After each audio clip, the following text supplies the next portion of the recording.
अपने तमाम मंत्रियों को निर्देश दिया है। जी चलिए शैलेंद्र, बहुत बहुत शुक्रिया आपका। तो एक अच्छी पहल, लेकिन देखने वाली बात यह होगी कि तेजस्वी के इस निर्देश का उनका मंत्री कितना पालन करते हैं। तो ये तो रहे तेजस्वी यादव के निर्देश, लेकिन उनके मंत्री कहां मानने वाले हैं। बीजेपी प्रवक्ता ने एक वीडियो ट्वीट किया है जिसमें मंत्री बनने के बाद मीडिया से बात कर रहे सहकारिता मंत्री सुरेंद्र यादव ने जिस भाषा का इस्तेमाल किया वो आम बोलचाल की भाषा तो नहीं है।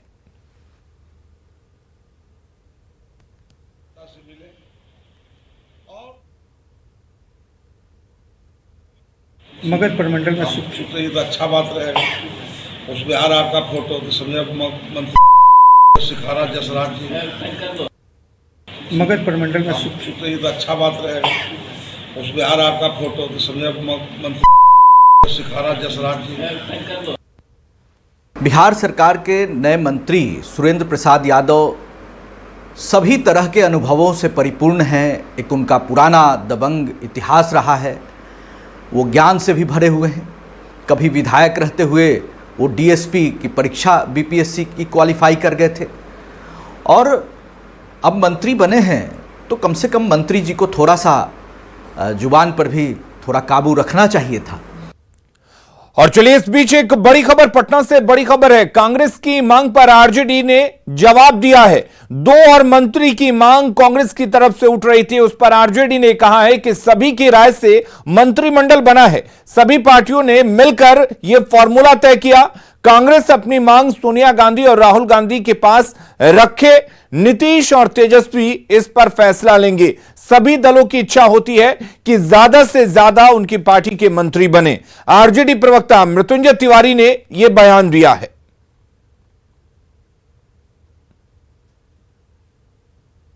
हमें हमारी भागीदारी के अनुपात में मंत्रिमंडल में हिस्सेदारी नहीं मिली है। कम से कम कांग्रेस के 4 लोग मंत्री होने चाहिए थे, लेकिन कोई बात नहीं। हमारे नेतृत्व ने गठबंधन में जो बातें की होंगी, जिस तरह से हमारे नेतृत्व ने फैसला लिया, वो हम सबको स्वीकार है। लेकिन एक कार्यकर्ता के तौर पर मेरी भी और कांग्रेस पार्टी के तमाम कार्यकर्ताओं की ये भावना है कि अगले मंत्रिमंडल विस्तार में कांग्रेस से कम 2 लोग शामिल किए जाएं। हर पार्टी की चाहत होती है, इच्छा होती है कि उनको ज़्यादा से ज़्यादा संख्या में मंत्रिमंडल में जगह मिले। कांग्रेस पार्टी भी चाहती है, लेकिन कांग्रेस पार्टी के आला कमान और सभी दलों के आदरणीय मुख्यमंत्री नीतीश कुमार जी, आदरणीय उप मुख्यमंत्री श्री तेजस्वी यादव जी, सभी लोगों ने सभी दलों के नेताओं से मिल बैठ करके ये फार्मूला तय किया है। जहां जनता दल यूनाइटेड को 44 विधायकों पर 13 मंत्री मिले हैं, वहीं बिहार में 19 विधायकों पर कांग्रेस को मात्र 2 लॉलीपॉप मिलकर दे दिया गया है। कांग्रेस पार्टी में अगर थोड़ा भी मोरली सपोर्ट है, थोड़ा भी मोरल बचा हुआ है, तो वो कम से कम 5-6 मंत्री का तो मांग कर सके। लेकिन व्याकुल भारत में इतनी उत्सुकता थी मंत्री पद की शपथ के लिए कि 2 ही मंत्री में संतोष करके अब सीना पीट रहे हैं। आरजेडी और जेडीयू, या यूं कहें कि नीतीश कुमार और लालू प्रसाद यादव दोनों मिलकर जिस तरीके से कांग्रेस को चटनी चटा रहे हैं बिहार में, वह अपने आप में बड़ा ही हास्यास्पद है। अब तो कांग्रेस के भीतर से ही आवाज उठने लगी कि जितनी उनकी हैसियत है तो 2 नहीं 4 सीटें मंत्रिमंडल में मिलनी चाहिए। अब ये जो कांग्रेस को चोंचों का मुरब्बा महागठबंधन के 2 बड़े भाइयों ने, जेडीयू और आरजेडी ने पकड़ा दिया है, तो कांग्रेस की स्थिति वाकई पिछलग्गू जैसी है।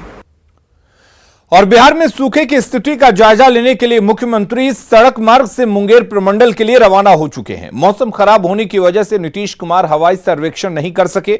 मुंगेर प्रमंडल में इलाकों का दौरा करने के बाद सीएम जिला मुख्यालय में अधिकारियों के साथ बैठक कर पूरे हालात पर चर्चा करेंगे।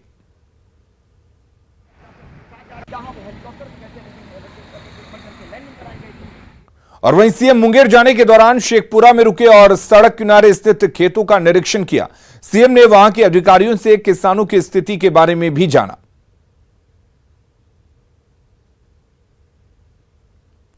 बिहार में उद्योग मंत्री के तौर पर समीर कुमार महासेठ ने आज पदभार ग्रहण कर लिया। पद संभालते ही समीर महासेठ ने बताया कि उनका मिशन बिहार में छोटे छोटे उद्योगों को बढ़ावा देना है। अगले साल तक बिहार में 10,000 छोटे उद्योग स्थापित करने की कोशिश करेंगे।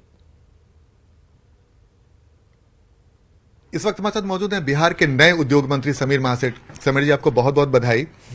चुनौतियां कम है, काफी है, माफ कीजिएगा, चुनौतियां काफी है, क्योंकि इसके पहले जो इंडस्ट्री मिनिस्टर थे उन्होंने एक माहौल बनाने की कोशिश की और माहौल का ये देखा कि इथेनॉल का प्लांट और कुछ कई सारे इंडस्ट्री यहाँ पे लगे। आपके सामने सबसे बड़ी चुनौती क्या है? कैसे बिहार में निवेश बढ़ाएंगे? देखा जाए, सबसे पहले अपने मधुबनी की जनता को प्रणाम। माननीय मुख्यमंत्री जी को आपके माध्यम से हम और अपने तेजस्वी जी को, डिप्टी सीएम साहब से सिर्फ आग्रह करेंगे कि इस डिपार्टमेंट को खुद ही समीक्षा कर लें। हम उनके पास जाएंगे, जो समीक्षा हमने किया है, हमारा टारगेट है कि एक बार समीक्षा कर लेंगे तो सही पता चल जाएगा कि अभी के स्थिति से लेकर के हम टेक ऑफ स्टेज में कैसे हम इसको इतना ले जाएं ताकि 10,000 तेजस्वी जी का जो प्राइम था कि हम इतना नौकरी देंगे, तो हमारा उद्योग विभाग उसको सपोर्टिव रूप से, चैलेंजिंग के रूप से लिया है कि हमारा जो होगा एकदम टारगेटेड होगा। और जब हम 10,000 रोजगार परस्त लोगों को जो रोजगार बाहर करना जाते थे, वैसे लोगों को इंडस्ट्रीज का मालिक बना रहे हैं, तो नेचुरल उनके मन में है कि आज तक हम नौकरी करते थे, मैं स्वयं मालिक बना हूं। हमारे साथ बिहार के इंडस्ट्री मिनिस्टर समीर महासेठ, जिन्होंने दावा किया है कि अगले फाइनेंशियल ईयर के पहले बिहार में छोटे छोटे 10,000 उद्योग लगेंगे और न सिर्फ उद्घाटन होगा बल्कि शिलान्यास भी होगा। कैमरामैन अजय दुबे के साथ आनंद अमृतराज, न्यूज 18 नेटवर्क, पटना। प्रखंड परियोजना सहायक कर्मचारी का धरना प्रदर्शन जारी है। पटना के गर्दनी बाग में सैकड़ों कर्मचारी प्रदर्शन कर रहे हैं। उनका कहना है कि उनकी ज्वाइनिंग के 3 साल बाद उन्हें हटा दिया गया है। केंद्र सरकार की इस परियोजना के तहत पूरे देश में कर्मचारियों की ज्वाइनिंग हुई है, लेकिन सिर्फ बिहार में उनकी ज्वाइनिंग को निरस्त कर दिया गया है। मौके से ज्यादा जानकारी दे रही हैं हमारी संवाददाता विनीता मिश्रा। गर्दनीबाग में प्रखंड परियोजना सहायक कर्मचारियों का प्रदर्शन जारी है। ये जो तमाम प्रदर्शनकारी आप देख सकते हैं, यहाँ पे शांतिपूर्वक प्रदर्शन कर रहे हैं। इनका आरोप है कि बिना किसी कारणवश इन्हें इनके जॉब से हटा दिया गया है। ये लोग पिछले 3 सालों से कार्यरत थे और अचानक से 425 लोग बेरोजगार हो गए हैं और यही वजह है कि ये लोग यहाँ पर बैठकर प्रदर्शन कर रहे हैं और सरकार से एक बार फिर से इन्हें अस्थायी रूप से बहाल करने की मांग कर रहे हैं। लड़कियां, पुरुष यानी 425 लोग यहाँ हैं जिनका कहीं ना कहीं इस फैसले से जो परिवार पर असर पड़ा है और यही वजह है कि ये लोग प्रदर्शन कर रहे हैं। क्या नाम है आपका? सुमन कुमारी। अब प्रदर्शन क्यों? मैम, हम लोग 3 साल से कंटिन्यू एक प्रखंड परियोजना सहायक के पद पे एसडीएस में हम लोग वर्क कर रहे हैं और एकाएक एक इस तरह का लेटर निकलता है कि आपको 31 अगस्त तक आपको विलोपित किया जाता है। ऐसा क्यों? ना कोई इन्फॉर्मेशन, ना कुछ। क्या हमारा वर्क सही नहीं था या कुछ और? कुछ तो हम लोग को मतलब 3 एक होता है कि चलो हाँ फर्स्ट बार आपको ये इस तरह का वर्क है, आपका नहीं है, कुछ भी निगेटिव पॉइंट तो बोला जाता है। ऐसा क्यों हो रहा है? मैं रोमा कुमारी बोल रही हूँ, भोजपुर से हूँ।